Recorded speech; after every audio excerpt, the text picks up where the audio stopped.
Sebelum ceritanya dimulai, silahkan tulis di kolom komentar dari daerah mana saja teman-teman yang menonton cerita ini. Jangan lupa like dan subscribe agar channel ini bisa semakin berkembang dan bisa mempersembahkan cerita yang lebih menarik lagi. Sinar matahari pagi menembus jendela kaca raksasa di kamar Presidential Suite, melukis lantai marmer dengan sapuan cahaya keemasan. Dari lantai teratas sebuah hotel paling mewah di ibu kota, pemandangan kota yang mulai sibuk terhampar seperti diorama yang hidup. Namun, bagi Inara, seluruh dunia seakan hanya berpusat di dalam ruangan ini, di depan cermin besar berbingkai perak tempat ia kini duduk.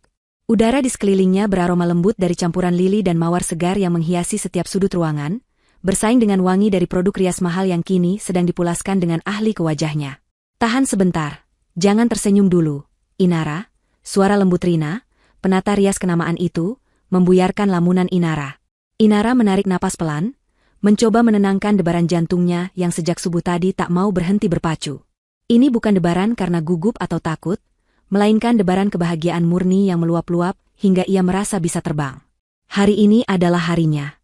Hari yang ia impikan sejak lama. Hari pernikahannya dengan Andika. Ia menatap pantulan dirinya di cermin. Wajahnya terlihat hampir sempurna, dengan riasan natural yang menonjolkan fitur terbaiknya tanpa terlihat berlebihan. Matanya tampak lebih besar dan berbinar, bibirnya diberi sentuhan warna mawar lembut, dan kulitnya bersinar sehat. Di belakangnya, tergantung sebuah mahakarya yang menunggunya. Gaun pengantin impiannya.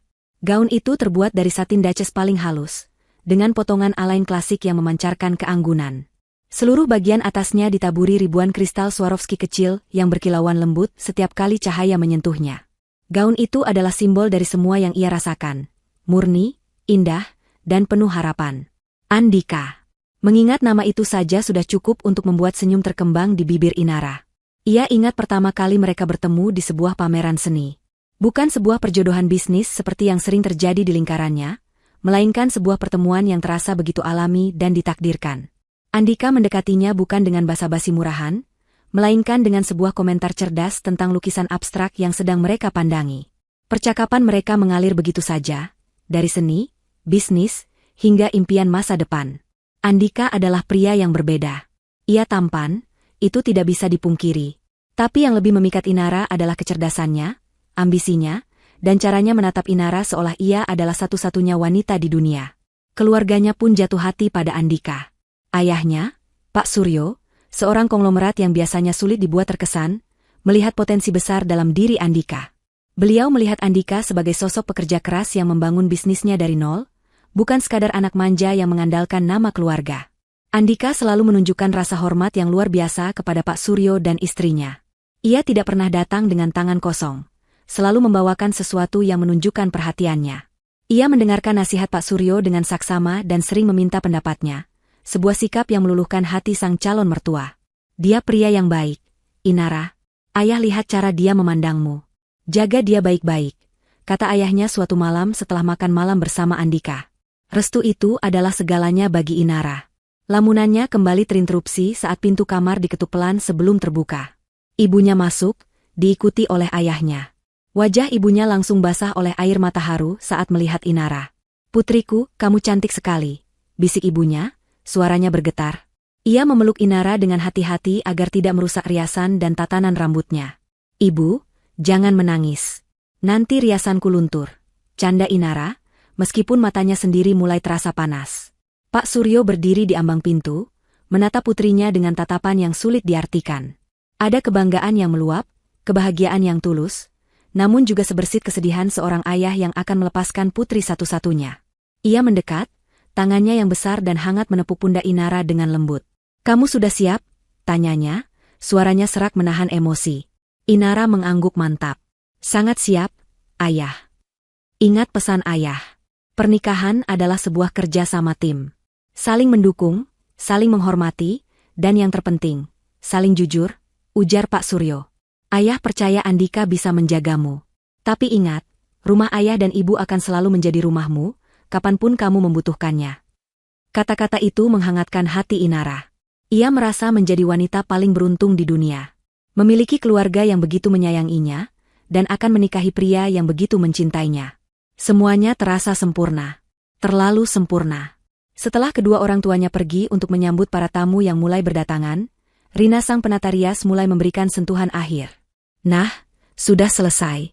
Kamu benar-benar pengantin paling cantik yang pernah aku rias, Inara. Inara tersenyum tulus. Terima kasih banyak, Rina. Ini semua berkat tangan ajaibmu. Setelah Rina dan timnya membereskan peralatan, Inara akhirnya memiliki waktu untuk sendirian. Ia berjalan menuju jendela, menatap ke bawah pada taman hotel yang sudah didekorasi dengan indah untuk upacara pemberkatannya nanti. Dari kejauhan, ia bisa melihat para tamu mulai mengisi kursi.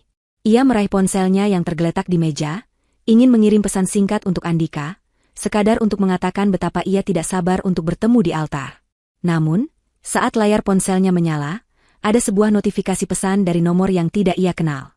Ia membukanya tanpa curiga, mengira mungkin salah satu kerabat jauh yang ingin mengucapkan selamat. Tapi isi pesannya singkat dan aneh. Hanya satu kalimat. Tidak semua yang berkilau itu emas. Inara mengerutkan keningnya. Pesan apa ini? Ia membaca ulang kalimat itu. Terasa ganjil dan tidak pada tempatnya. Mungkin hanya orang iseng, atau seseorang yang iri dengan kebahagiaannya. Tentu saja, hidupnya yang tampak sempurna pasti membuat banyak orang merasa iri. Ia menggelengkan kepala, mencoba mengusir pikiran negatif itu. Tidak ada yang boleh merusak hari sempurnanya. Ia menghapus pesan itu, lalu meletakkan kembali ponselnya. Ia menarik napas dalam-dalam, kembali memfokuskan pikirannya pada Andika, pada altar, dan pada masa depan indah yang menanti mereka. Namun, entah kenapa, kalimat aneh itu seperti bayangan kecil yang menempel di sudut benaknya, sebuah riak kecil di danau kebahagiaannya yang tadinya tenang sempurna. Inara berusaha keras mengabaikan perasaan ganjil yang ditinggalkan oleh pesan misterius itu. Ia kembali duduk di depan cermin, memandangi pantulan dirinya dan meyakinkan diri bahwa semua baik-baik saja. Itu hanya ulah orang iseng. Hari ini adalah hari bahagia, dan ia tidak akan membiarkan hal sepele merusaknya.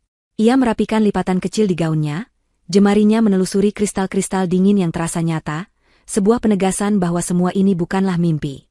Ketukan di pintu kembali terdengar, kali ini lebih tegas. Pintu terbuka dan sosok anggun Ibu Sulis, calon ibu mertuanya, muncul. Ibu Sulis adalah seorang wanita yang penampilannya selalu sempurna. Hari ini ia mengenakan kebaya modern berwarna lavender yang dijahit khusus, dengan tatanan rambut yang rapi dan perhiasan berlian yang serasi. Senyumnya terkembang lebar saat matanya tertuju pada Inara. Inara, putriku. Ya Tuhan, lihat dirimu. Kamu bagaikan bidadari, seru Ibu Sulis, suaranya terdengar begitu hangat dan tulus. Ia menghampiri Inara dan memeluknya. Namun, pelukannya terasa sedikit kaku, dan parfumnya yang tajam terasa sedikit menusuk hidung. Terima kasih, Ibu, jawab Inara sopan, mencoba membalas senyuman itu dengan tulus. Tentu saja kamu cantik. Kamu adalah pengantin putraku satu-satunya, lanjut Ibu Sulis sambil melepaskan pelukannya. Matanya menelusuri penampilan Inara dari ujung rambut hingga ujung gaun, sebuah tatapan yang terasa seperti penilaian. Sempurna. Semua ini hotel ini, dekorasinya, gaunmu, keluarga Suryo memang tidak pernah setengah-setengah. Kami benar-benar merasa sangat terhormat dan beruntung bisa menjadi bagian dari ini semua. Ada sesuatu dalam nada bicaranya yang membuat Inara merasa sedikit tidak nyaman. Pujian itu terdengar lebih seperti pengakuan atas kekayaan keluarganya daripada ketulusan. Tapi lagi-lagi, Inara menepis pikiran itu. Mungkin ia hanya terlalu sensitif hari ini. Ibu Sulis kemudian membuka sebuah kotak bludru kecil berwarna biru tua. Di dalamnya, terbaring sebuah kalung berlian dengan model yang sangat indah, namun terkesan sedikit berlebihan untuk dipakai bersama gaunnya yang sudah berkilauan. Ini, sayang, hadiah kecil dari ibu dan ayah. Sebagai tanda selamat datang di keluarga kami. Ibu ingin memasangkannya untukmu. Sebelum Inara sempat menjawab, Ibu Sulis sudah berada di belakangnya, membuka pengait kalung itu. Jemarinya terasa dingin saat menyentuh tengkuk Inara, membuatnya sedikit bergidik. Kalung itu terasa berat saat melingkari lehernya. Nah, lihat. Cantik sekali, bukan? Sangat serasi, kata Ibu Sulis sambil menatap pantulan mereka di cermin. Di cermin, Inara melihat senyum Ibu Sulis. Tapi matanya tidak ikut tersenyum. Sorot matanya tajam, seolah sedang mengagumi sebuah properti berharga yang baru saja berhasil ia dapatkan. Saat itulah pintu terbuka lagi, dan Andika masuk. Ia tampak luar biasa gagah dalam setelan jas hitam yang dibuat oleh desainer Italia ternama. Rambutnya ditata rapi, dan senyumnya yang menawan langsung terarah pada Inara. Sayang, sapanya, matanya berbinar saat melihat Inara. Kamu kamu membuatku kehabisan kata-kata. Andika mendekat dan mencium kening Inara dengan lembut. Inara bisa mencium aroma parfum maskulinnya yang familiar, aroma yang selalu membuatnya merasa aman dan nyaman. Segenap keraguan yang tadi sempat muncul langsung sirna. Inilah Andikanya. Pria yang mencintainya. Lihat, Andika. Ibu sudah memberikan hadiah kita untuk Inara. Cocok sekali, kan? Ujar Ibu Sulis, tangannya masih bertengger di bahu Inara.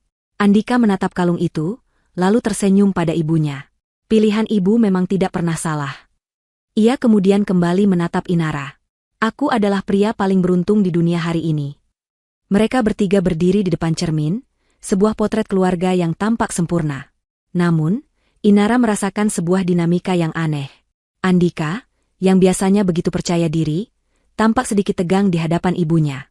Tatapannya sesekali melirik ke arah Ibu Sulis, seolah mencari persetujuan. Inara mencoba memakluminya sebagai kegugupan menjelang upacara pernikahan. Tentu saja ia gugup, sama seperti dirinya. Baiklah, ibu akan keluar dulu untuk memastikan semuanya sudah siap. Jangan terlalu lama, Andika. Para tamu sudah menunggu, kata Ibu Sulis. Ia memberikan satu senyuman lagi pada Inara sebelum berbalik.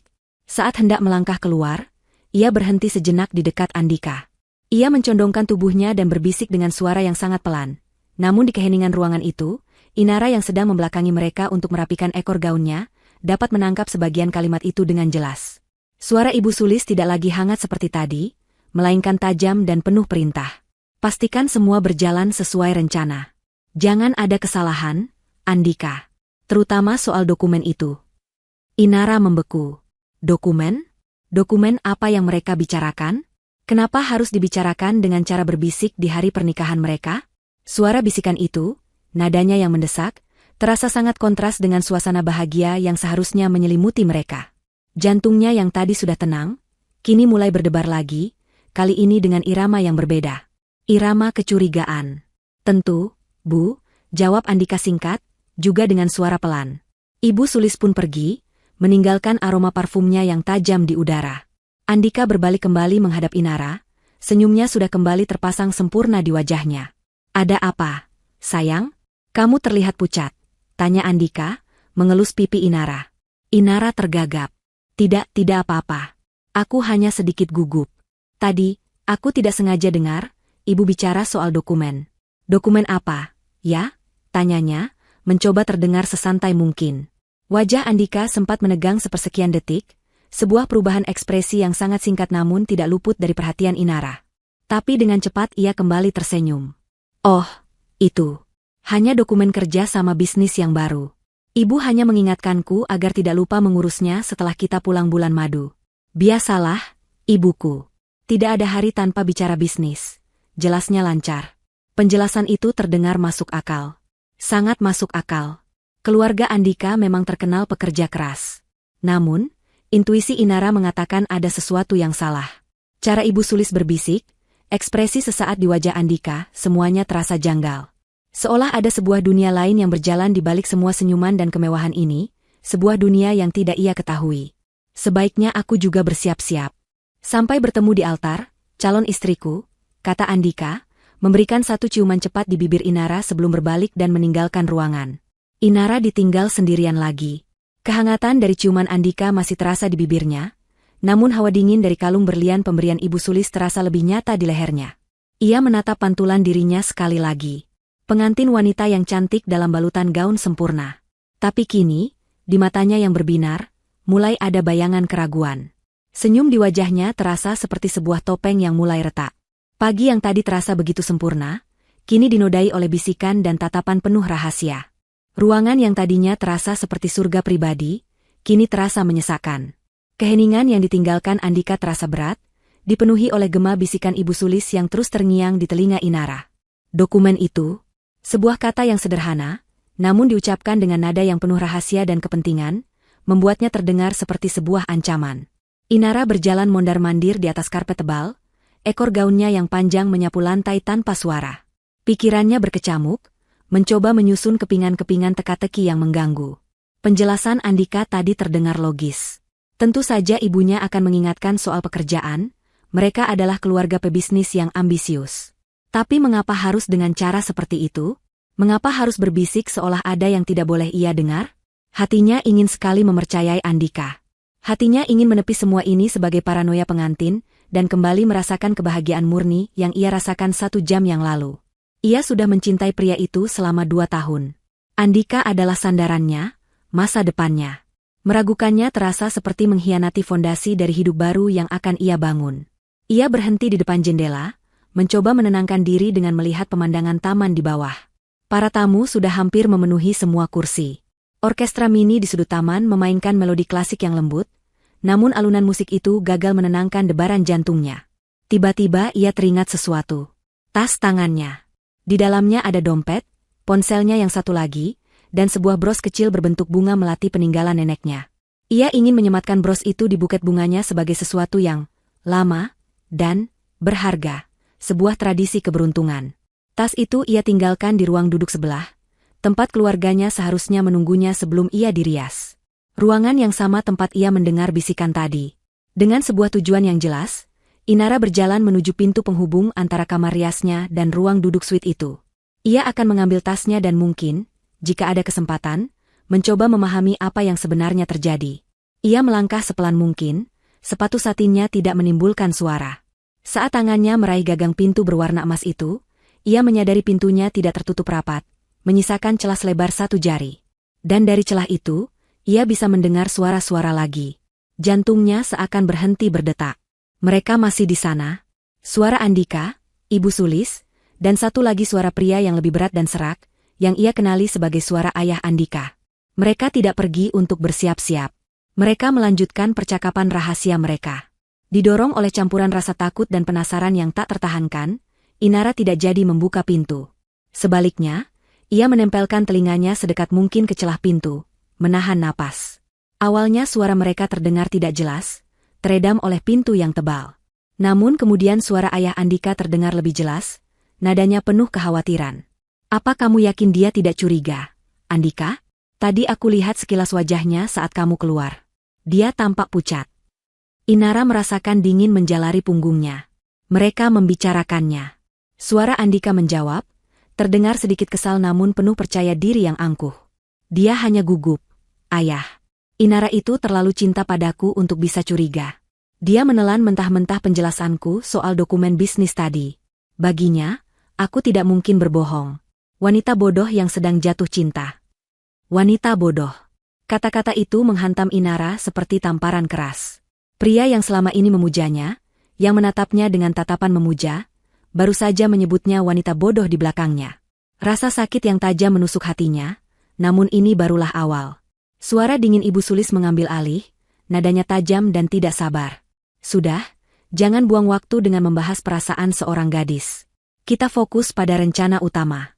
Waktu kita tidak banyak. Semua harus berjalan sempurna. Bagaimana dengan surat itu? Apa kamu yakin dia akan menandatanganinya begitu saja? Tanya ayah Andika lagi. Tentu saja. Jawab Ibu Sulis dengan nada meremehkan. Surat pengalihan aset itu sudah disiapkan oleh pengacara kita. Dibuat dengan kalimat yang berbelit-belit, tapi intinya jelas. Sebagian besar saham warisan Inara di perusahaan Suryo akan menjadi aset bersama atas nama dia dan Andika. Alasannya? Sebagai simbol penyatuan keluarga, sebagai jaminan cinta abadi. Inara yang sedang dimabuk asmara dan suasana bulan madu besok pagi pasti akan menandatanganinya tanpa berpikir panjang. Napas Inara tercekat di tenggorokan. Pengalihan aset? Saham perusahaan ayahnya? Jadi ini semua bukan tentang cinta. Ini tentang uang. Tentang perusahaan.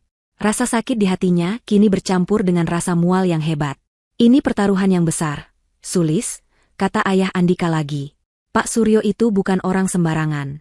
Dia punya banyak koneksi. Justru karena itu kita harus melenyapkannya. Desis Ibu Sulis, dan nada suaranya yang penuh kebencian membuat darah Inara seakan membeku. Perusahaan Suryo sudah terlalu lama menjadi penghalang bisnis kita. Selalu memenangkan tender, selalu selangkah lebih maju. Dengan asetnya ada di tangan kita melalui pernikahan ini, kita bisa menghancurkannya dari dalam. Tapi itu tidak cukup. Pak Suryo terlalu cerdas. Dia pasti akan menyadari ada yang tidak beres cepat atau lambat. Keheningan sesaat. Inara menekan tangannya ke mulut, berusaha meredam suara isakan yang mendesak keluar. Ia tidak ingin mereka tahu ia ada di sana. Ia harus mendengar semuanya. Kemudian Ibu Sulis melanjutkan, suaranya pelan namun mematikan, setiap katanya seperti tetesan racun. Begitu Inara menandatangani surat pengalihan aset pasca nikah besok pagi, kita bisa mulai proses kecelakaan untuk ayahnya. Remblong saat perjalanan bisnis, perampokan di rumah yang berakhir tragis, banyak caranya yang terlihat alami. Dengan begitu, seluruh kendali perusahaan akan jatuh ke tangan Andika sebagai suami sah dan pewaris utama. Inara yang sedang berduka dan hancur akan terlalu lemah secara emosional untuk melawan atau curiga. Tidak mungkin. Mereka ingin membunuh ayahnya. Ayahnya yang baik hati, yang mempercayai Andika, yang akan menyerahkan putri kesayangannya pada monster ini. Tubuh Inara gemetar tak terkendali. Ia ingin berteriak, mendobrak pintu dan menyerang mereka. Tapi kakinya seakan terpaku di lantai. Lalu, bagaimana dengan Inara? Suara Andika terdengar, kali ini tanpa keangkuhan. Hanya nada dingin yang mempertanyakan sebuah langkah bisnis. Keheningan kembali menyelimuti ruangan sebelah selama beberapa detik yang terasa seperti selamanya bagi Inara. Lalu, suara Ibu Sulis kembali terdengar, lebih dingin dan lebih kejam dari sebelumnya. Setelah beberapa bulan, saat semua urusan warisan sudah beres dan kendali perusahaan sepenuhnya ada di tanganmu, kita bisa menyingkirkannya juga.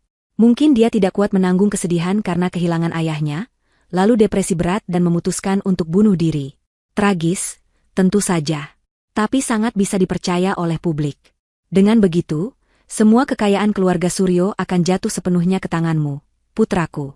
Dan tidak akan ada lagi yang menghalangi jalan keluarga kita. Cukup sudah.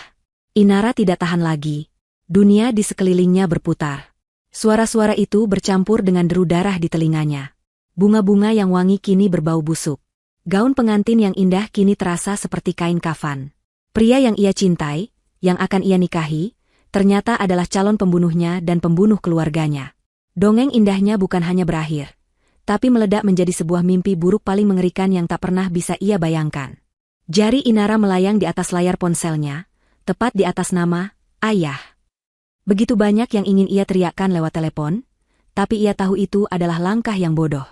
Ruangan itu mungkin tidak kedap suara. Satu teriakan panik bisa menghancurkan satu-satunya kesempatan yang ia miliki. Ia harus berpikir jernih.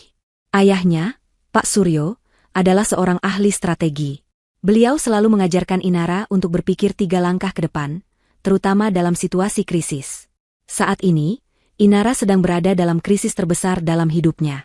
Ia menarik napas dalam-dalam, memaksa paru-parunya untuk bekerja. Amarah yang membara memberinya kekuatan. Ia teringat sesuatu. Beberapa tahun lalu, saat perusahaan ayahnya menghadapi ancaman pengambil alihan yang sengit, ayahnya pernah membuat sebuah protokol darurat sederhana untuk keluarga. Sebuah kode yang berarti, tinggalkan semuanya, jangan bertanya, segera ke titik aman.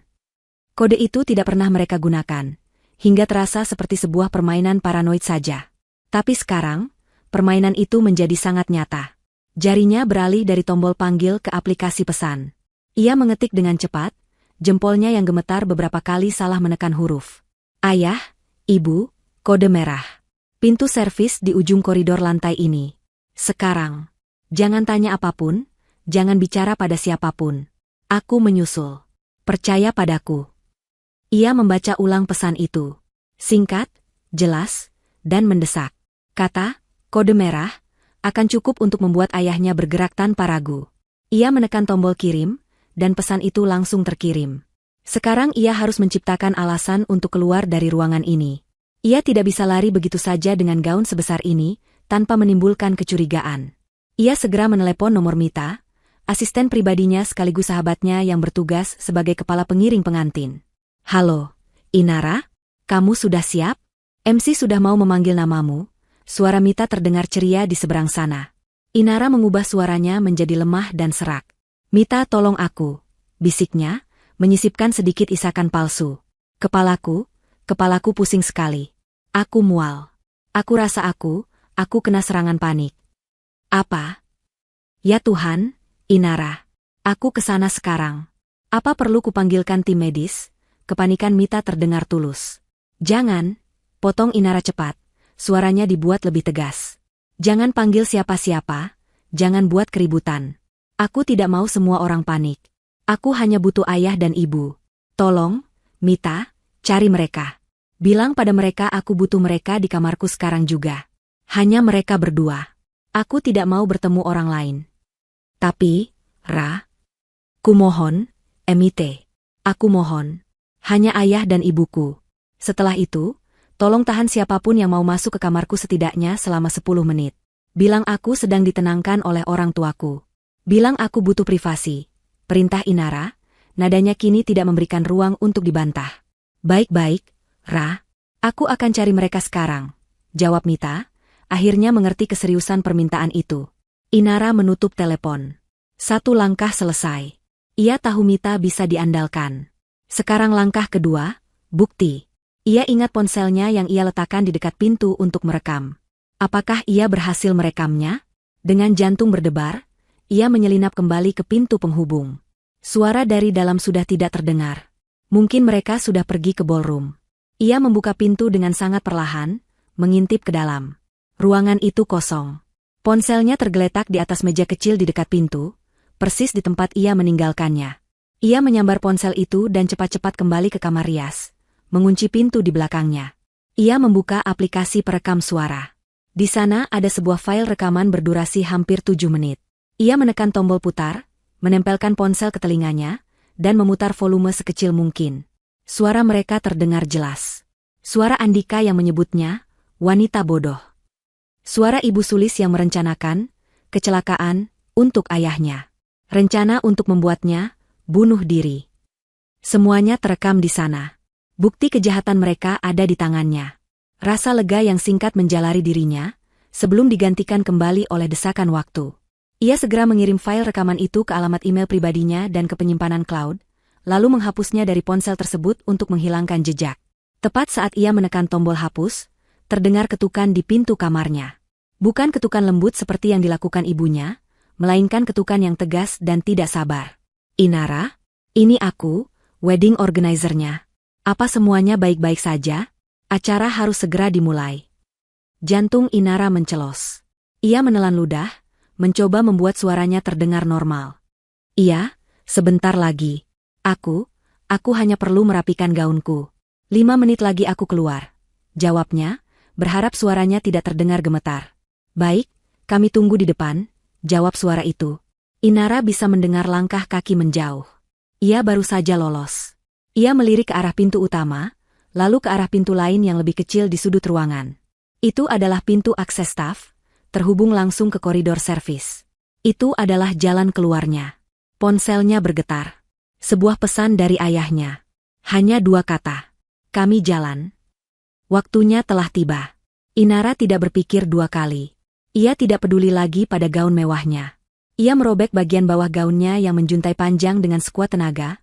Kain mahal itu sobek dengan suara yang memilukan. Ia menendang lepas sepatu hak tingginya yang menyiksa.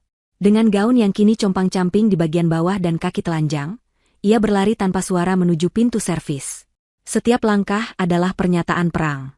Ia meninggalkan di belakangnya ruangan yang penuh bunga, mimpi yang hancur, dan citra seorang pengantin yang naif. Saat ia membuka pintu servis dan melangkah ke koridor yang remang-remang dan berbau disinfektan, ia bukan lagi Inara sang calon pengantin. Ia adalah Inara, pelindung keluarganya. Koridor servis terasa seperti dunia lain. Dindingnya dicat abu-abu polos, lantainya dari beton yang dingin, dan udaranya terasa pengap. Di sepanjang dinding terpasang pipa-pipa besar dan kabel-kabel tebal. Sangat kontras dengan kemewahan dan keharuman di sisi lain dinding itu. Kontras yang sama seperti kebenaran dan kebohongan yang baru saja ia temukan. Inara berlari tanpa alas kaki, gaunnya yang sobek menyulitkan gerakannya. Setiap beberapa langkah ia menoleh ke belakang, takut jika ada yang mengikutinya. Di ujung koridor, ia melihat sebuah pintu keluar darurat yang sedikit terbuka, memancarkan cahaya yang lebih terang. Di sanalah titik pertemuannya. Saat ia semakin dekat, ia melihat sosok ayahnya yang tegap dan ibunya yang tampak cemas menunggunya. Inara, bisik ibunya penuh kelegaan bercampur kepanikan saat melihatnya. Mata ibunya langsung tertuju pada penampilan Inara yang kacau. Wajahnya yang sembab, riasannya yang luntur, dan gaunnya yang robek. Ya Tuhan, nak, ada apa ini? Kamu kenapa? Pak Suryo tidak banyak bicara. Ia hanya menatap putrinya dengan tatapan tajam, mencoba membaca situasi. Ia bisa melihat ini bukan sekadar serangan panik biasa. Ada kengerian yang nyata di mata putrinya. Inara tidak sanggup menjelaskan dengan kata-kata. Tenggorokannya terasa tercekat oleh isak tangis yang kembali mendesak. Sambil terisak, ia hanya bisa menggelengkan kepala. Ia mengeluarkan ponselnya, membuka file audio yang tadi sudah ia simpan di email. Dengan tangan gemetar, ia menekan tombol putar. "Ayah, Ibu dengarkan ini," pintanya dengan suara parau. Ia menyodorkan ponsel itu ke hadapan orang tuanya. Pak Suryo mengambilnya, sementara ibunya merangkul bahu Inara yang bergetar hebat. Di koridor yang sepi dan remang-remang itu, suara-suara dari keluarga Andika mulai terdengar dari speaker ponsel. Awalnya, kedua orang tua Inara hanya mendengarkan dengan kening berkerut. Lalu, saat suara Andika yang menyebut Inara, wanita bodoh, terdengar, ibunya tersentak kaget. Tangannya mencengkeram lengan Inara lebih erat. Kemarahan mulai terlihat di wajahnya. Namun itu belum seberapa. Saat rekaman suara Ibu Sulis mulai membeberkan rencana pengalihan aset, wajah Pak Suryo yang tadinya khawatir berubah menjadi keras seperti batu pualam. Rahangnya mengatup rapat, dan matanya yang biasanya hangat kini memancarkan kilat yang dingin dan berbahaya. Ia terus mendengarkan dalam diam, seluruh ekspresinya membeku menjadi topeng kemarahan yang terkendali. Lalu tibalah bagian terburuknya. Rencana, kecelakaan, untuk Pak Suryo. Rencana, bunuh diri, untuk Inara. Ibunya terpekik pelan, tangannya terbang menutup mulutnya. Matanya terbelalak ngeri, air mata mulai mengalir di pipinya. Ia memeluk Inara begitu erat, seolah takut putrinya akan direnggut darinya saat itu juga. Ia gemetar sama hebatnya dengan Inara. Rekaman itu berakhir. Keheningan yang tercipta setelahnya terasa lebih berat dan lebih mengerikan daripada suara apapun. Hanya suara isak tangis Inara dan ibunya yang memecah kesunyian koridor. Pak Suryo tidak bergerak selama beberapa saat. Ia hanya berdiri mematung, menatap kosong ke dinding di hadapannya. Ponsel Inara masih ada di genggamannya. Lalu, dengan gerakan yang sangat pelan dan terkendali, ia menghela napas panjang. Itu bukan helaan napas lega atau sedih, melainkan helaan napas seorang predator yang baru saja mengidentifikasi mangsanya. Ia berbalik menatap Inara, tangannya yang bebas menangkup wajah putrinya yang basah oleh air mata. "Mereka tidak akan menyentuhmu. Mereka tidak akan menyentuh keluarga ini. Ayah janji," ucapnya, suaranya pelan namun mengandung kekuatan baja. "Mereka jahat. Ayah, mereka jahat sekali." Isak Inara, menumpahkan semua ketakutan dan rasa sakitnya. "Andika, dia semua bohong. SSSST, ayah tahu. Ayah tahu. Kamu sudah melakukan hal yang benar. Kamu sangat berani," bisik Pak Suryo, mencoba menenangkan putrinya. Ia kemudian menatap istrinya yang masih syok. "Tenanglah, Ma. Sekarang bukan waktunya untuk panik. Kita harus pergi dari sini." Ia memimpin mereka menyusuri koridor menuju lift service. Di dalam lift yang sempit dan berbau logam itu, keheningan kembali menyelimuti. Ibunya masih memeluk Inara, sementara Pak Suryo mengeluarkan ponselnya sendiri. Wajahnya tenang, namun matanya berkilat penuh perhitungan. Mereka salah memilih keluarga untuk ditipu. Desisnya pelan, lebih pada dirinya sendiri. Jari-jarinya bergerak cepat di layar ponsel. Ia tidak menelepon polisi. Ia menekan nomor panggilan cepat yang tersimpan dengan nama Binsar Legal. Telepon itu tersambung hanya setelah 1 kali dering. "Halo, Suryo," terdengar suara berat dan tegas dari seberang. "Binsar, aku butuh bantuanmu. Sekarang juga," kata Pak Suryo, nadanya datar dan dingin. "Ada apa? Kamu tidak pernah menelepon dengan nada seperti ini kecuali ada masalah besar." "Ini lebih dari besar," jawab Pak Suryo. "Ini menyangkut penipuan terencana, konspirasi pengambil alihan perusahaan, dan percobaan pembunuhan berencana terhadap saya dan putri saya." Keheningan sesaat di ujung telepon. "Aku berangkat sekarang. Kirimkan lokasimu dan semua bukti awal yang kamu punya. Timku akan mengurus sisanya." "Bagus. Lokasinya di Hotel Grand Majestic. Buktinya ada di tangan putriku." Sebuah rekaman suara yang sangat jelas. "Jelas Pak Suryo. Aku mau kau kerahkan semua sumber dayamu. Aku mau mereka ditangkap hari ini juga, di depan semua orang. Aku mau mereka hancur." "Anggap saja sudah beres," jawab Pak Binsar tanpa ragu. Pak Suryo menutup telepon. Lift berdenting, menandakan mereka sudah sampai di lantai dasar. Pintu terbuka ke area parkir basement yang sepi. Saat itu juga, Pak Suryo melakukan satu panggilan lagi. "Amankan semua rekaman CCTV di sekitar Presidential Suite dan Ballroom dari 2 jam yang lalu sampai sekarang." Perintahnya pada orang di seberang telepon, yang ia panggil sebagai kepala keamanannya. "Jangan biarkan satu orang pun menyentuh atau menghapusnya sampai tim dari pengacaraku tiba." "Mengerti?" Setelah mendapat jawaban tegas, ia memasukkan ponselnya ke saku. Misi penyelamatan telah selesai. Kini, misi pembalasan dendam baru saja dimulai. Ia merangkul istri dan putrinya, menuntun mereka ke mobil hitam yang sudah menunggu. Di dalam mobil, Inara akhirnya bisa bernapas sedikit lebih lega, merasakan keamanan dari kehadiran ayahnya yang kini telah mengambil alih komando. Ia tahu, keluarga Andika telah membangunkan seekor singa yang sedang tertidur. Mobil hitam itu melaju dengan cepat namun tenang, membelah lalu lintas kota yang padat. Tidak ada yang berbicara. Di dalam keheningan kabin yang mewah, hanya terdengar isak tangis ibu yang perlahan mereda dan napas Inara yang masih sedikit tersengal. Inara bersandar di bahu ibunya, matanya menatap kosong keluar jendela. Gedung-gedung pencakar langit yang megah, yang biasanya membuatnya takjub, kini terlihat seperti monster-monster beton yang dingin dan tanpa perasaan. Dunianya yang penuh warna kini telah berubah menjadi abu-abu. Mereka tidak pulang ke rumah. Supir membawa mereka ke sebuah gedung perkantoran milik Pak Suryo, yang letaknya strategis di pusat distrik bisnis. Gedung ini adalah pusat komando utama dari seluruh kerajaan bisnisnya. Mereka masuk melalui akses pribadi di basement dan naik menggunakan lift pribadi yang langsung menuju lantai teratas, ke ruang kerja Pak Suryo. Ruangan itu sangat berbeda dari kamar hotel yang ditinggalkan Inara. Tidak ada bunga atau dekorasi mewah. Ruangan itu didominasi oleh kayu gelap, kulit, dan kaca. Sebuah meja kerja besar dari kayu mahoni berdiri kokoh di tengah ruangan. Di belakangnya terdapat jendela setinggi dinding yang menyuguhkan pemandangan kota dari sudut yang paling menakjubkan. Ruangan itu memancarkan aura kekuasaan, ketenangan, dan kontrol. Disinilah keputusan-keputusan bernilai triliunan rupiah dibuat. Hari ini, ruangan itu akan menjadi saksi sebuah keputusan yang nilainya jauh melampaui uang, keadilan. Pak Suryo mendudukan Inara dan istrinya di sofa kulit yang nyaman. Tunggu di sini. Minumlah sesuatu. Aku perlu membereskan ini, ucapnya dengan nada tenang yang mutlak. Tak lama kemudian, pintu lift pribadi terbuka. Seorang pria berusia sekitar 50-an, berperawakan tegap dengan rambut perak yang disisir rapi, melangkah masuk. Ia mengenakan setelan jas paling mahal, namun tidak terlihat mencolok. Matanya tajam dan penuh perhitungan. Dialah Binsar, pengacara yang namanya menjadi legenda di kalangan elit bisnis dan politik. Ia bukan sekadar pengacara, ia adalah seorang penyelesai masalah. Suryo, sapanya singkat, tatapannya langsung tertuju pada Inara dan istrinya, menilai situasi dalam sekejap. Ini lebih buruk dari yang kuduga. Kau belum tahu separuhnya, jawab Pak Suryo. Ia mengambil ponsel Inara. Dengarkan ini. Pak Suryo memutar rekaman itu sekali lagi. Binsar mendengarkan dengan saksama, wajahnya tidak menunjukkan emosi apapun. Ia seperti seorang ahli bedah yang sedang menganalisis penyakit, dingin dan objektif. Saat rekaman selesai, ia mengangguk pelan. Ini lebih dari cukup, katanya. Rekaman ini, jika didukung oleh bukti lain, bisa menjerat mereka dengan pasal berlapis. Konspirasi untuk melakukan penipuan, pemerasan, hingga perencanaan pembunuhan.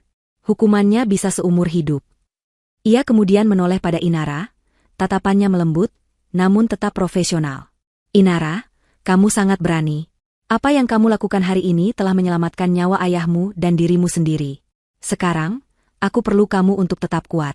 Aku akan menangani semuanya dari sini, tapi aku mungkin akan membutuhkan kesaksianmu nanti. Inara, yang sejak tadi hanya diam, mengangguk pelan. Mendengar penegasan dari seorang profesional seperti Binsar membuatnya merasa tindakannya benar dan divalidasi. Ia bukan lagi korban yang lari ketakutan, ia adalah saksi kunci. Apa rencanamu, Binsar? Tanya Pak Suryo, kembali ke mode bisnis. Cepat dan senyap di awal, lalu hantam dengan keributan maksimal di akhir, jelas Binsar sambil mengeluarkan tabletnya. Timku sudah bergerak untuk mendapatkan surat perintah darurat dari pengadilan untuk menyita rekaman CCTV hotel. Panggilanmu pada kepala keamananmu sangat krusial, itu mengunci barang bukti utama kita. Kedua, aku sudah menghubungi kolega di jajaran kepolisian. Bukan polisi biasa. Kita akan melibatkan tim dari Direktorat Kejahatan Serius. Mereka akan menangani ini dengan profesional dan tanpa ada kemungkinan, kebocoran, atau suap. Binsar menunjukkan layar tabletnya pada Pak Suryo. Kita akan biarkan situasi di hotel memanas. Biarkan mereka panik, biarkan para tamu bertanya-tanya. Semakin tinggi kebingungan mereka, semakin besar dampak penangkapannya nanti. Polisi akan masuk tepat saat mereka berada di puncak kepanikan dan rasa malu. Bagus. Geram Pak Suryo, aku mau seluruh dunia melihat siapa mereka sebenarnya. Aku mau setiap kolega bisnis, setiap teman sosialita yang mereka undang, menjadi saksi jatuhnya topeng mereka. Serahkan padaku, kata Binsar. Ia mulai melakukan serangkaian panggilan telepon, suaranya tenang dan penuh wibawa, memberikan instruksi-instruksi yang kompleks dalam jargon hukum yang rumit. Roda keadilan yang besar dan berat kini mulai berputar, digerakkan oleh kekuatan dan koneksi Pak Suryo serta keahlian Binsar. Sementara para pria itu menyusun strategi, ibu menemani Inara, membawakan segelas teh hangat. Minumlah, nak, kamu harus tenang. Saat Inara menyesap tehnya, ponselnya yang ada di meja bergetar. Sebuah pesan masuk. Dari Andika. Hatinya mencelos sesaat, sebuah refleks dari kebiasaan lamanya. Tapi perasaan itu langsung tergantikan oleh gelombang kemarahan yang dingin. Sayang, kamu di mana? Acaranya mau mulai. Semua orang mencarimu. Apa kamu baik-baik saja? Inara menatap pesan itu dengan tatapan jijik. Kata, sayang, itu terasa seperti hinaan. Ia teringat bagaimana Andika menyebutnya, wanita bodoh, beberapa saat yang lalu. Ia menunjukkan pesan itu pada ayahnya. Pak Suryo membacanya, dan secercah senyum tipis yang mengerikan tersungging di bibirnya. Biarkan dia menunggu dalam kebingungannya. Itu adalah awal dari hukumannya. Inara setuju. Ia tidak akan membalasnya. Keheningannya adalah jawabannya. Keheningannya adalah awal dari badai yang akan segera menerjang pria itu dan keluarganya. Ia meletakkan ponsel itu dengan layar menghadap ke bawah, memutuskan kontak terakhirnya dengan masa lalu yang penuh dusta. Di dalam pusat komando ayahnya, dikelilingi oleh orang-orang yang bergerak untuk melindunginya, Inara merasakan kekuatan baru tumbuh di dalam dirinya. Ia bukan lagi putri dalam dongeng yang menunggu diselamatkan. Ia adalah orang yang berhasil lolos dari naga, dan kini akan kembali untuk membakar habis sarangnya. Kembali di Grand Majestic Hotel, suasana di dalam ballroom yang tadinya penuh dengan antisipasi dan kegembiraan, kini mulai berubah. Orkestra telah berhenti bermain untuk ketiga kalinya. Para tamu yang duduk di meja-meja bundar yang didekorasi dengan mewah mulai saling berbisik. Senyum di wajah mereka telah memudar, digantikan oleh ekspresi bingung dan rasa ingin tahu. Waktu prosesi pernikahan sudah terlewat 15 menit, dan belum ada tanda-tanda pengantin wanita akan muncul. Di atas pelaminan yang megah, Andika berdiri dengan senyum yang mulai terasa kaku. Keringat dingin mulai membasahi pelipisnya. Di sampingnya, Ibu Sulis dan suaminya juga menunjukkan tanda-tanda kegelisahan. Awalnya, mereka hanya menganggap ini sebagai keterlambatan biasa. Mungkin Inara kesulitan dengan gaunnya, atau penata riasnya butuh waktu ekstra. Sebuah gangguan kecil yang menyebalkan, tapi tidak berbahaya. Di mana pengantinmu, Andika? Para tamu sudah mulai tidak sabar. Desis Ibu Sulis, senyum keibuannya yang palsu kini sedikit bergetar karena jengkel. Aku tidak tahu, Bu. Tadi katanya 5 menit lagi, jawab Andika, mencoba menelepon Inara untuk yang kesekian kalinya. Tapi hasilnya tetap sama. Panggilannya tidak tersambung, langsung dialihkan ke pesan suara. Ponselnya tidak aktif. 30 menit berlalu. Suasana di ballroom menjadi canggung. Bisik-bisik para tamu kini semakin keras, berubah menjadi spekulasi. MC acara, seorang profesional yang berpengalaman, tampak kebingungan harus berbuat apa. Ia mencoba mengisi waktu dengan lelucon dan memutar musik. Tapi semua itu hanya menambah rasa aneh di udara. Kepanikan mulai merayap masuk ke dalam hati keluarga Andika. Ini bukan lagi sekadar keterlambatan. Ini adalah sesuatu yang salah. Sangat salah. Coba telepon orang tuanya, perintah Ibu Sulis dengan nada tajam. Andika segera menelepon nomor Pak Suryo, lalu nomor Ibu Inara. Keduanya tidak aktif. Jantung Andika mulai berdebar kencang. Ia mengirimkan pesan yang ia harap terdengar penuh perhatian. Sayang, kamu di mana? Acaranya mau mulai. Semua orang mencarimu. Apa kamu baik-baik saja? Tapi tidak ada balasan. Centang di aplikasi pesannya hanya menunjukkan pesan itu terkirim, tidak dibaca. Tidak ada yang bisa dihubungi. Lapor Andika pada ibunya, suaranya kini terdengar tegang. Mita, pengiring pengantinnya, juga tidak tahu apa-apa. Katanya terakhir kali Inara minta ditemani orang tuanya karena merasa panik. Wajah Ibu Sulis memucat. Panik? Atau dia tahu sesuatu? Tanyanya, lebih pada dirinya sendiri. Ia teringat percakapan mereka di ruang sebelah. Apakah dinding hotel ini tidak cukup tebal? Apakah ada yang mendengar? Pikiran itu membuatnya merasa mual. Ayah Andika, yang sejak tadi hanya diam sambil mengelap keringat di dahinya, akhirnya angkat bicara. Sudah kubilang ini terlalu berisiko. Sulis, Menargetkan keluarga Suryo secara langsung itu ide gila. Diam kau, bentak Ibu Sulis, sejenak lupa menjaga citranya. Beberapa tamu di barisan depan menoleh karena kaget mendengar nada suaranya. Ibu Sulis segera memaksakan seulas senyum. Rencanaku sempurna. Mungkin hanya ada keadaan darurat keluarga yang tidak ada hubungannya dengan kita. Tapi ia sendiri tidak percaya dengan kata-katanya. Kepanikan mereka mencapai puncaknya saat Mita, sang kepala pengiring pengantin, menghampiri mereka di pelaminan dengan wajah panik. Tante, Om, Andika, aku sudah memeriksa kamar Inara. Kamarnya kosong. Dan gaunnya sobek di bagian bawah, sepatunya tergeletak di lantai. Berita itu seperti sambaran petir. Kosong. Gaunnya sobek. Skenario terburuk melintas di benak mereka. Apakah Inara diculik? Atau apakah dia kabur? Jika dia kabur, itu hanya berarti satu hal. Dia tahu. Aku bilang juga apa? Rencanamu ini terlalu ceroboh. Bisik ayah Andika pada istrinya dengan marah. Ini semua karena putramu yang tidak becus itu. Aku yakin dia melakukan kesalahan. Balas Ibu Sulis, kini menyalahkan Andika. Andika hanya bisa berdiri mematung di antara kedua orang tuanya yang mulai saling menyalahkan. Wajahnya pucat pasi. Ia merasa seperti sedang berdiri di atas panggung di depan ratusan pasang mata yang menilainya, sementara tanah di bawah kakinya perlahan runtuh. Impiannya untuk menguasai kekayaan Suryo, untuk menjadi konglomerat terpandang, kini berubah menjadi mimpi buruk yang memalukan. Semua mata tertuju padanya, sang pengantin pria yang ditinggalkan di altar. Tepat di puncak kekacauan dan rasa malu itu, seorang pria berjas rapi yang merupakan general manager hotel, berjalan cepat menuju pelaminan. Wajahnya serius dan pucat. Ia tidak sendirian. Di belakangnya, berjalan dua orang petugas keamanan hotel yang bertubuh tegap.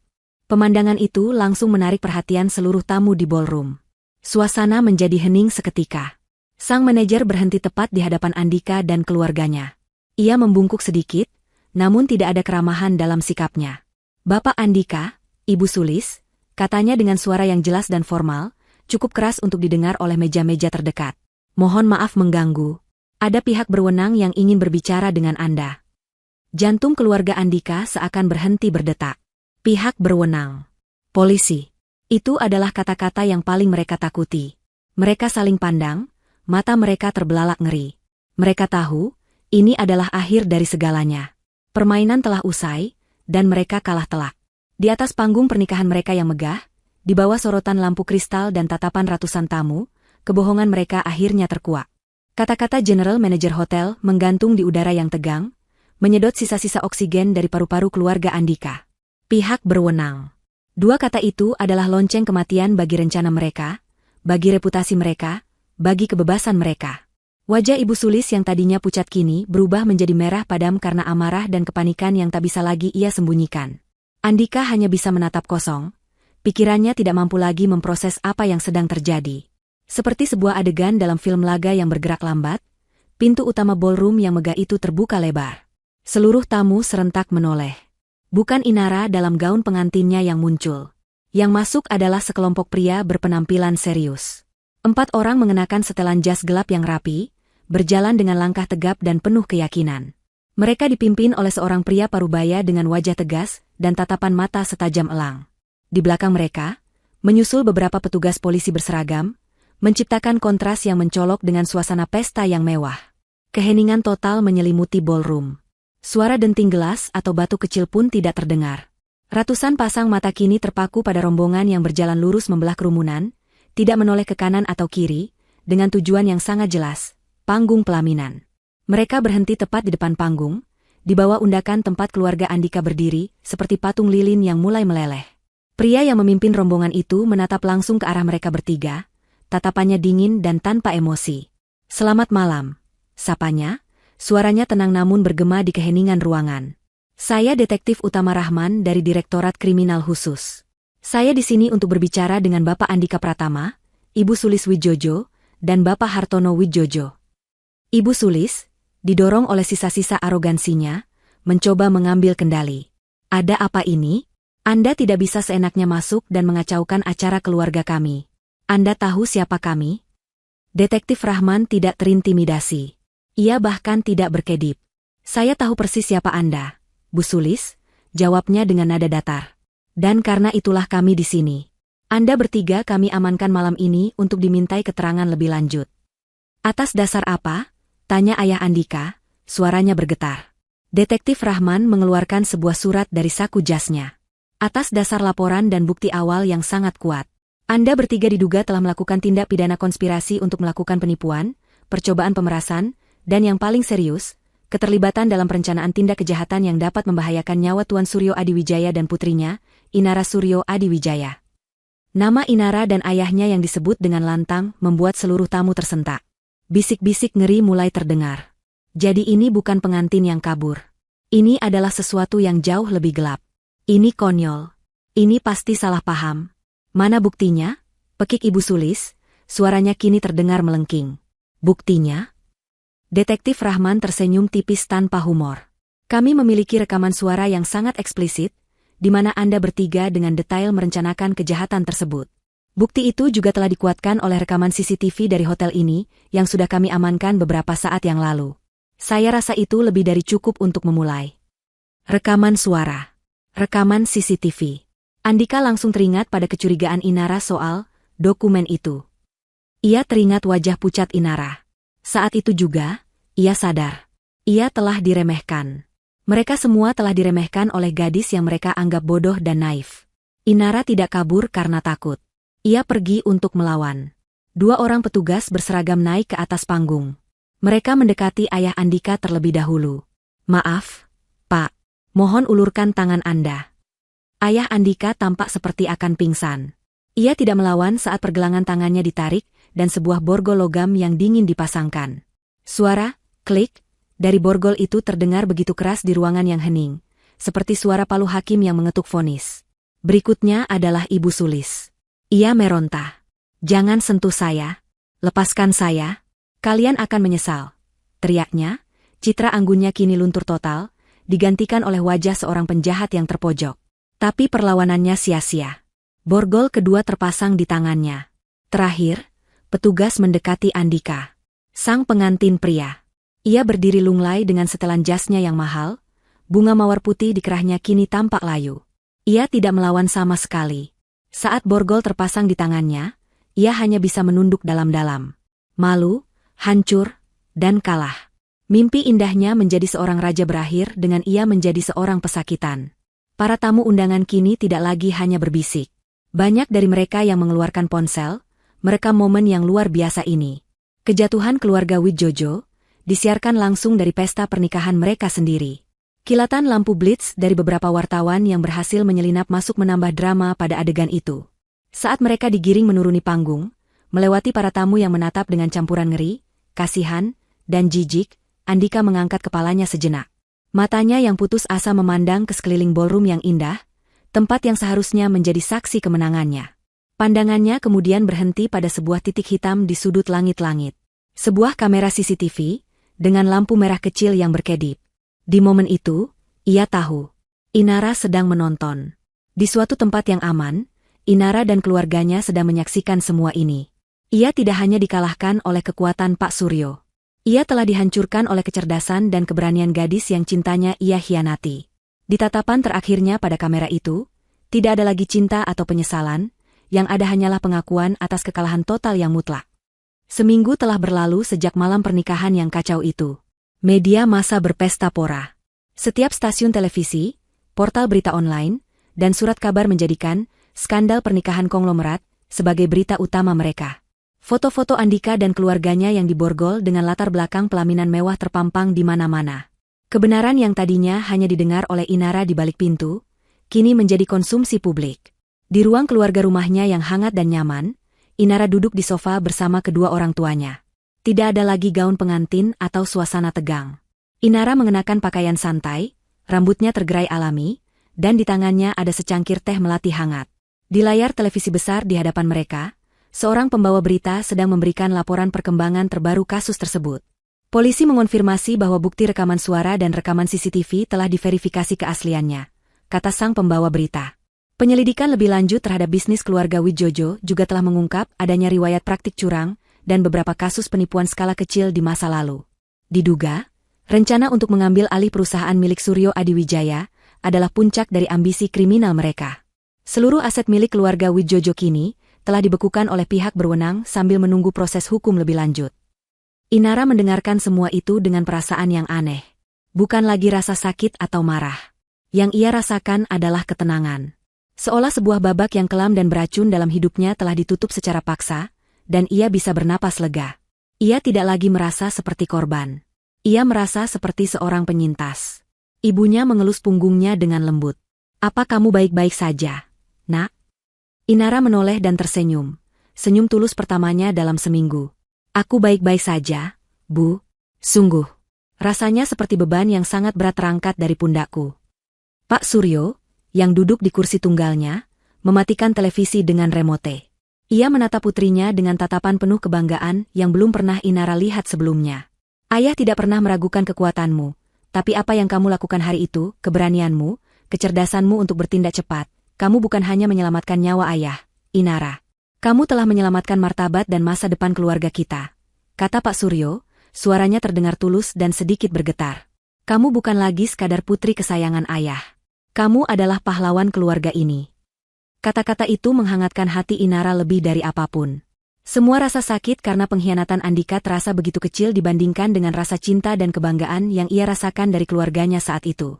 Malam itu, sebelum tidur, Inara mengambil ponselnya. Ia membuka galeri fotonya, yang dipenuhi oleh kenangan palsu bersama Andika. Foto saat mereka berlibur, foto saat makan malam romantis, foto saat pertunangan mereka. Wajah Andika yang tersenyum di setiap foto kini terlihat seperti topeng monster. Tanpa ragu, satu persatu, ia menghapus semua foto itu. Setiap sentuhan pada tombol hapus terasa seperti sebuah ritual pembersihan. Kemudian, ia membuka daftar kontaknya, mencari nama, Andika My Love, dan menekan tombol blokir, lalu menghapusnya selamanya dari hidupnya. Setelah selesai, ia merasa benar-benar bebas. Ia berjalan ke balkon kamarnya, menghirup udara malam yang sejuk. Di kejauhan, lampu-lampu kota berkelip seperti bintang buatan manusia. Sebentar lagi fajar akan menyingsing. Ia teringat pada dongeng-dongeng masa kecilnya, tentang putri yang diselamatkan oleh pangeran tampan. Dongengnya ternyata berbeda. Pangerannya ternyata adalah penjahatnya. Dan pada akhirnya, ia tidak perlu diselamatkan oleh siapapun. Ia telah menyelamatkan dirinya sendiri. Saat garis jingga pertama mulai mewarnai langit timur, Inara tersenyum. Itu bukan senyum seorang gadis yang patah hati, melainkan senyum seorang wanita yang telah menemukan kekuatannya di tengah reruntuhan mimpi. Gaun pengantinnya mungkin telah robek dan ternoda, tetapi dirinya kini jauh lebih utuh dan lebih kuat dari sebelumnya. Ini bukanlah akhir dari dongengnya. Ini adalah awal dari kisahnya yang sesungguhnya. Kisah, Altar Penuh Dusta, lebih dari sekadar rangkaian peristiwa dramatis tentang cinta dan pengkhianatan. Ia adalah sebuah perenungan mendalam tentang esensi kemanusiaan, di mana topeng dan wajah asli saling berhadapan dalam panggung kehidupan yang megah namun penuh tipu daya. Di balik kemewahan gaun pengantin, kemegahan hotel bintang 5, dan janji-janji manis yang terucap, tersembunyi berbagai lapisan hikmah yang fundamental tentang intuisi, ilusi penampilan, kekuatan keberanian, serta fondasi tak tergoyahkan dari sebuah keluarga. Cerita ini membedah bagaimana ketamakan dapat menjadi arsitek bagi kehancurannya sendiri, dan bagaimana trauma yang paling menyakitkan sekalipun dapat diubah menjadi sumber kekuatan yang paling agung. Salah satu pelajaran paling subtil namun paling kuat yang diajarkan oleh kisah Inara, adalah pentingnya mendengarkan bisikan intuisi. Jauh sebelum kebenaran yang mengerikan terungkap secara gamblang, benih-benih keraguan sebenarnya telah ditanam. Sebuah pesan singkat dari nomor tak dikenal, sebuah tatapan dingin dari calon ibu mertua yang tersembunyi di balik senyum hangat, atau getaran kegugupan yang tak wajar dari genggaman tangan sang kekasih. Semua ini adalah sinyal-sinyal kecil, riak-riak di permukaan danau yang tenang. Dalam kebahagiaan yang meluap-luap, adalah sifat manusiawi untuk mengabaikan tanda-tanda semacam itu. Kita cenderung menepisnya sebagai paranoia, kecemburuan orang lain, atau sekadar kegugupan sesaat. Inara pun melakukannya. Ia ingin sekali mempertahankan kesempurnaan harinya, sehingga ia secara sadar memilih untuk tidak mempercayai firasatnya.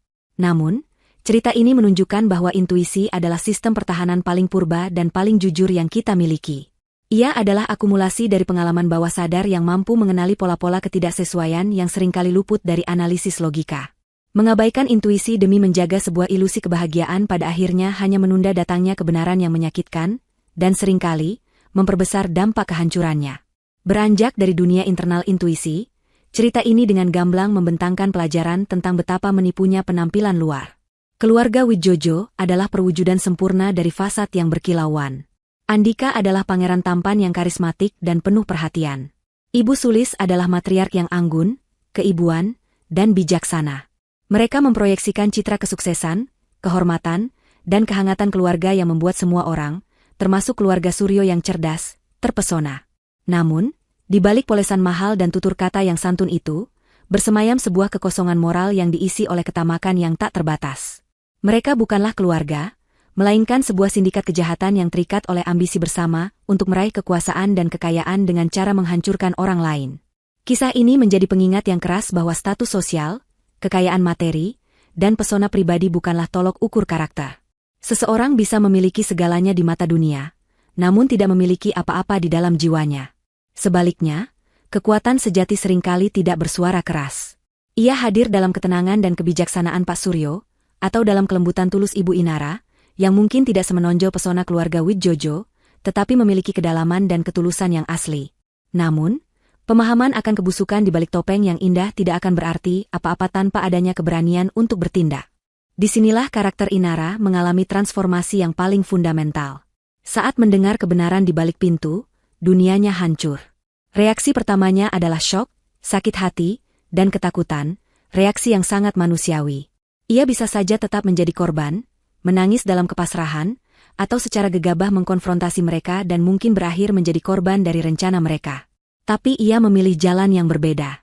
Keberanian sejati bukanlah ketiadaan rasa takut, melainkan kemampuan untuk berpikir dan bertindak di tengah rasa takut yang melumpuhkan.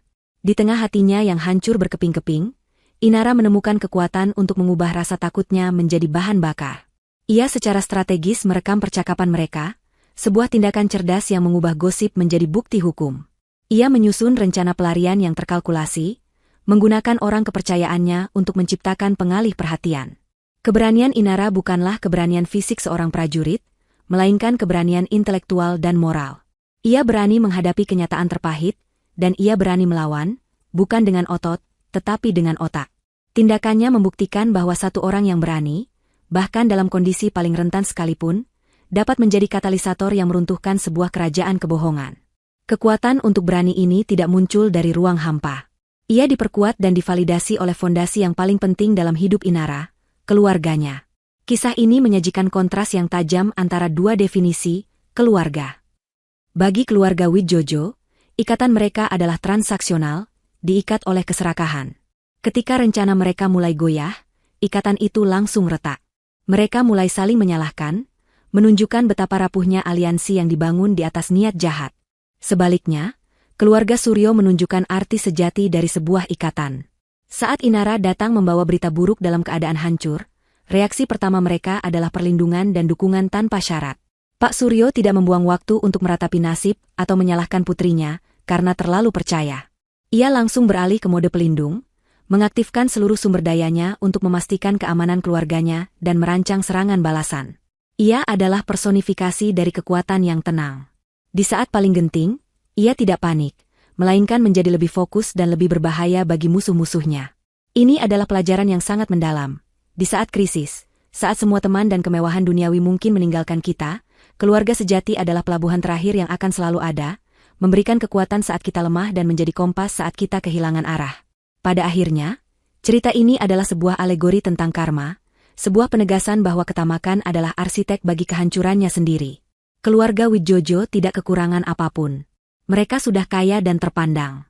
Namun, keserakahan adalah penyakit jiwa yang tidak pernah merasa cukup.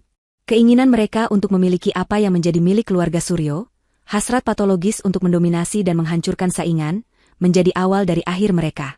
Keadilan yang mereka terima pun bersifat puitis. Panggung pernikahan, yang mereka rancang sebagai panggung penipuan termegah dan gerbang menuju kekuasaan absolut, justru menjadi panggung di mana topeng mereka dilucuti di depan seluruh dunia. Mereka tidak hanya ditangkap, mereka dipermalukan secara publik di hadapan kolega dan teman-teman yang ingin mereka buat terkesan. Kehancuran reputasi ini, bagi orang-orang seperti mereka, seringkali lebih menyakitkan daripada hukuman penjara itu sendiri. Ini adalah pengingat abadi bahwa setiap tindakan memiliki konsekuensi. Jalan yang dibangun di atas penderitaan orang lain mungkin terlihat mulus di awal, tetapi ujungnya selalu berupa jurang kehancuran.